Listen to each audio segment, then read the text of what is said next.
जी हां, मुंबई धमाकों ने समाज के हर तबके पर असर डाला है। आतंकवाद का शिकार कोई भी हो सकता है।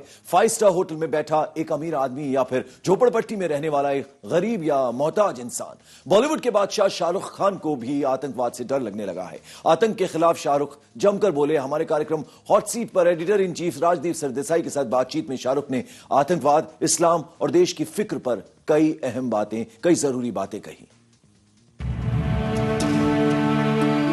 मुंबई पर आतंकी हमले ने बादशाह खान को हिला दिया है। माथे पर चिंता की लकीरें हैं, मन में किसी अनहोनी का डर है, परिवार की फिक्र है। वो ज्यादा से ज्यादा परिवार के साथ वक्त बिताना चाहते हैं। जिंदगी है छोटी, कब कौन बिछड़ जाए किसी को नहीं पता। जो ये चल रहा है, जो हालात हैं, इसको देखकर मुझको सबसे पहले हर हिंदुस्तानी की तरह, हर भारतीय की तरह मुझे कहीं ना कहीं पर डर जरूर लगता है।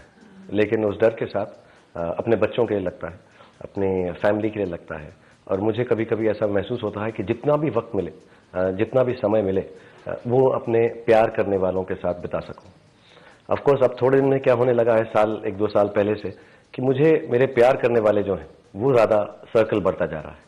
मुझे सिर्फ अपने फैमिली का ख्याल नहीं है, क्योंकि चंद लम्हों की जिंदगी है और इसकी जो वल्नरेबिलिटी है वो अब एकदम हमारे सामने आ चुकी है। और मुझे लग रहा है कि देश के अंदर हर कोई इंसान इस वक्त यही महसूस कर रहा है, उसको यही एहसास है कि हमारा जो देश है वो एक बड़े ही डरावने दौर से गुजर रहा है। और इसमें हम सबको साथ में एक दूसरे के साथ प्यार और मोहब्बत के साथ रहकर प्यार बांटने की कोशिश करनी चाहिए। अपने छोटे निजी रीजंस की वजह से नफरत या एंग्स्ट नहीं रखना चाहिए। किंग खान की जुबान पर ढेरों सवाल हैं। आखिर ये आतंकवाद क्यों? क्या वो मजबूरियां हैं जिनसे पनप रहा है आतंकवाद? आतंकवाद को इस्लाम से क्यों जोड़कर देखा जाता है? शाहरुख उन आतंकवादियों से सवाल करते हैं, क्यों तुम भूल गए अल्लाह का इस्लाम? शाहरुख मानते हैं कि इस्लाम में आतंक के लिए कोई जगह नहीं। किंग खान अपील कर रहे हैं, मुल्ला के इस्लाम को नहीं, अल्लाह के इस्लाम को जानिए। ये जो टेररिस्ट जो इस्लाम फॉलो कर रहे हैं वो हमारा इस्लाम है ही नहीं, वो हमारा धर्म है ही नहीं। क्योंकि एक अल्लाह की आवाज है जो हमारी होली बुक कुरान के अंदर लिखी हुई है। अगर उसको हम अपना इस्लाम का धर्म माने तो उसमें कहीं पर भी, किसी भी जगह पर ऐसा मेंशन नहीं है। मैं आपको 2 एग्जाम्पल देना चाहूंगा। जैसे हमारा एक सूरह मोइदा है, वर्स 32-33, और मैं अंग्रेजी में ज्यादा पढ़ता हूं कुरान कि मैं अपने बच्चों को समझा सकूं।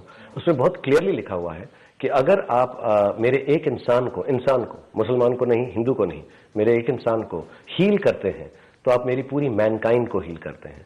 अगर आप मेरे एक इंसान को दर्द पहुंचाते हैं, दुख पहुंचाते हैं, तो आप मेरी पूरी मैनकाइंड को ये दुख दर्द पहुंचाते हैं। मुंबई हमले के खिलाफ जनता के गुस्से को शाहरुख जायज मानते हैं। ये गुस्सा स्वाभाविक है। तो मुझे दुख का एहसास भी है, गुस्से का एहसास भी है। मैं परेशान भी बहुत हूं, क्योंकि मैं खुद एक पढ़ा लिखा भारतीय मुसलमान हूं। और मुझे कहीं ना कहीं पर हर चीज का जो इफेक्ट है बहुत स्ट्रांग है। सैडनेस ऑफ कोर्स है, लेकिन गुस्सा भी है साथ में। और मुझे लगता है जितने भी लोग गुस्से से या फ्रस्ट्रेशन से या सिनिसिज्म से इस वक्त रिएक्ट कर रहे हैं वो बिल्कुल ठीक कर रहे हैं। यानी 26/11 के बाद जिस तरह से आतंकवादी हमला हुआ, उससे आप पर क्या गुजरी, किस तरह से उसका आप पर क्या असर हुआ? IBN 7 के editor in chief Rajdeep Sardesai को दिए इंटरव्यू में शाहरुख मानते हैं कि आतंकवादी जिस इस्लाम का अनुसरण कर रहे हैं वो असली इस्लाम नहीं है। आतंकवादी जिहाद का भी असली मायने नहीं जानते हैं। शाहरुख चाहते हैं कि इस्लाम का सही अर्थ नौजवानों के सामने रखने की जिम्मेदारी उलेमाओं के साथ साथ हर जिम्मेदार व्यक्ति की है। Bureau report, IBN 7।